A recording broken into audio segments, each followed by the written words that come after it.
So lately I've been going kind of crazy listening to people talk about the market and how prices are dropping.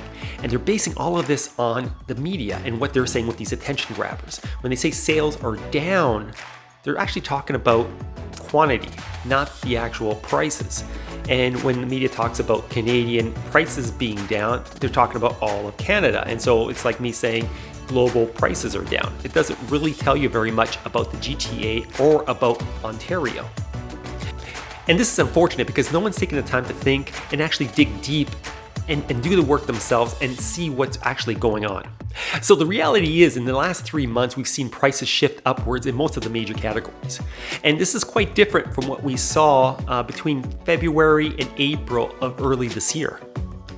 So detached homes are a great example. Right now, earlier in the year, we saw price drops of 8 to 21% between February and April of earlier in the year. And this is a much different story now comparing the last 3 months, which we've only seen a 4% drop. And the detached homes is the worst of it when you look at all 4 categories. So in terms of semis, earlier in the year, we saw a 5 to 24% drop in prices.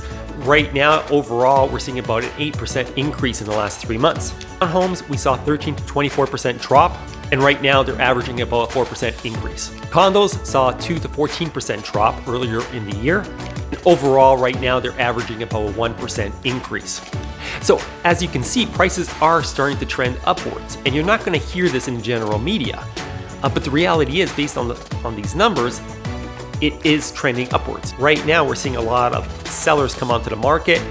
They're in no real hurry to sell because they're not going to buy first. They're going to sell first, given the market situation. And so that's been a big shift. So those sellers that haven't sold either take it off the market, get their price, or they just end up leasing it. So this helps explain why we saw such drastic price drops earlier in the year compared to now, especially since we've seen interest rates increase over that period. Till next time.